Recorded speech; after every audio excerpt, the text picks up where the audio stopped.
Is Charlotte's red-hot real estate market about to crack? Inventory is surging in 19 of the 20 submarkets we track, and homes are sitting 40% longer on the market than they did last year. This raises one crucial question.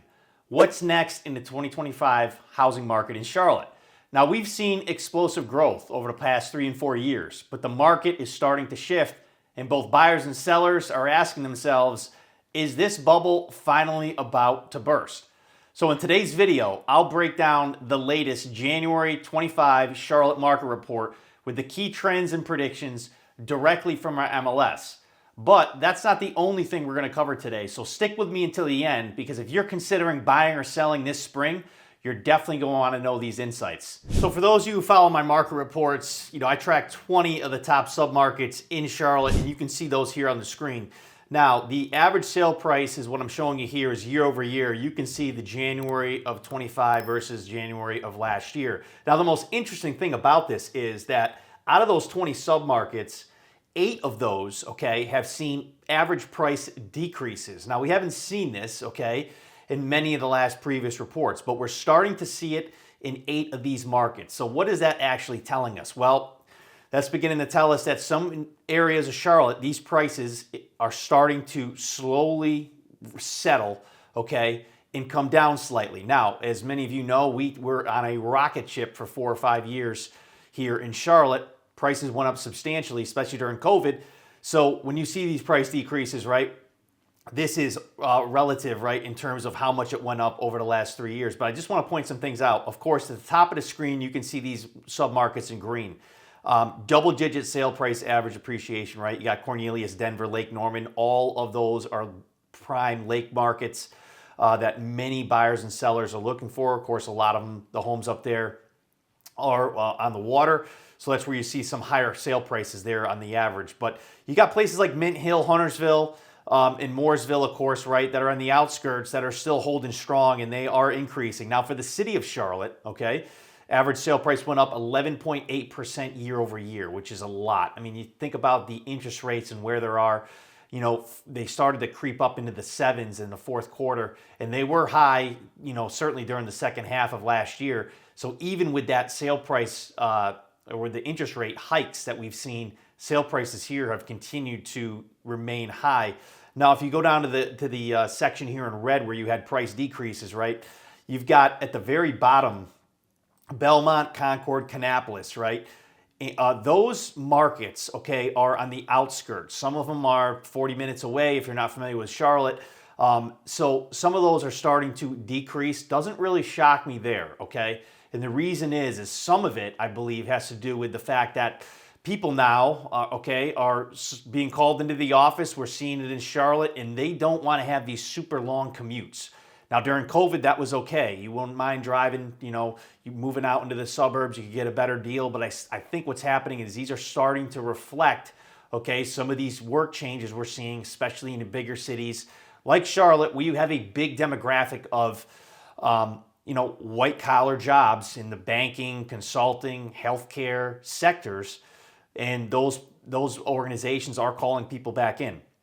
Now, you also got places like Waxhaw, Matthews, starting to see some price decreases. This, of course, those markets were absolutely on fire over the last year. So I think we're starting to see some settling there. But overall, if you look at the very bottom, the average sale price total out of these 20 submarkets, $609,000 as of January of 25, which is up about 10%. So overall, prices, if you at a broad brush, they are still increasing. But again, as I said in many of my videos, it's very micro, real estate. You got to look at the specific submarket because you can't paint them all with the same brush. Now, I did want to add in a chart on the median sale price, and this was a request from many of the clients that watch this channel, and I totally understand it. So you can see the median price here for these same top 20 submarkets, and that increased overall 5%. You can see at the bottom the median sale price for all these overall is about $483,000. But the still telling sign here, the very bottom, you still have decreases in 5, of the 20 submarkets here that I track. Now, you can see for the city of Charlotte, the median, $408,000, still went up 5% year over year, which is about more in line, what you would expect for real estate appreciation, roughly 3 to 5% a year. Closer probably to 3, in my opinion, is what you should see in history. And of course, that's what history has told us. But overall, right, you still got some pretty big jumps in the median price among many of these. But you can see the section here in blue, Uptown, Matthews, Charlotte region, those have all been just about flat. So what that tells me again is these rates that are starting to hover and stay around 7 are starting to impact the ability for the prices to continue to climb in Charlotte. They're starting to level out. Now, in terms of inventory, this is the most telling chart that I want to show you here today. And you can see the inventory average overall for all 20 of these submarkets is up 43% versus last year. That is a lot more inventory than what we had. Now, let me remind you, last year, right, we had some very, very low inventory. So our inventory now is starting to creep up to where, of course, it should be. Now, in a balanced market, meaning equal balance for buyers and sellers, typically you're going to see between, I would say, 2.5 to 3.5 months of supply, depending on the submarket that you're in. But interestingly enough, right, you can see 19 of these 20 submarkets all had inventory jumps. And almost, let's see, I would say 11 of them had inventory increases north of 40%. You can see at the top of the screen, Waxhaw went up 111%. So you can see why, like in Waxhaw, why you're seeing price decreases, because you had a monster jump in inventory, a lot more competition. If you're selling a house, right, you got to be more cognizant on the price because you have more competition now, and people that are trying to push those prices higher that you may have gotten away with over the last 2 or 3 years above the comps really is not working anymore. Those prices are starting to pull back because the buyers certainly, they are neglecting to pay those premiums in this market given how high the rates are. So that's something to really consider. Now, if you are a buyer, this is a good thing, right? You have more options on the market that are coming on. But what is really driving the increase in inventory, right, in some of these markets? Really, it's more homes are starting to hit. We got a slight increase in new listings, but you also have homes sitting on the market longer, and we're going to talk about that next. Now, homes are taking longer to sell, okay? Right now, the average for all 20 of these submarkets, 59 days on the market, and that's to go under contract. Of course, just to remind you, it's for single-family townhomes and condos. So that is roughly 2 months, right, to find yourself a buyer for the home to go under contract, which is much, much longer than what we've seen, right, over the last 2 or 3 years when you heard those stories during COVID. My home sold in a day, my home sold in a week. The inventory is starting to sit longer on the market.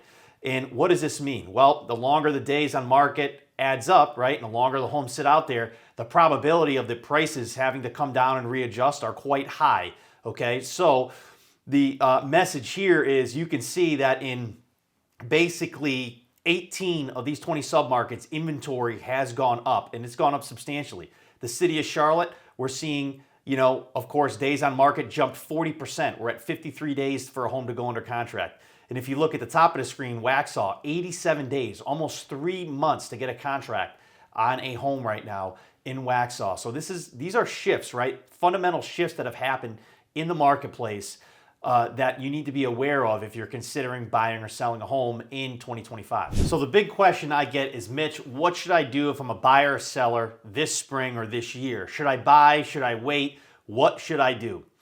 I want to leave you with this message. So just out from the North Carolina Realtor Association, okay, they released this information.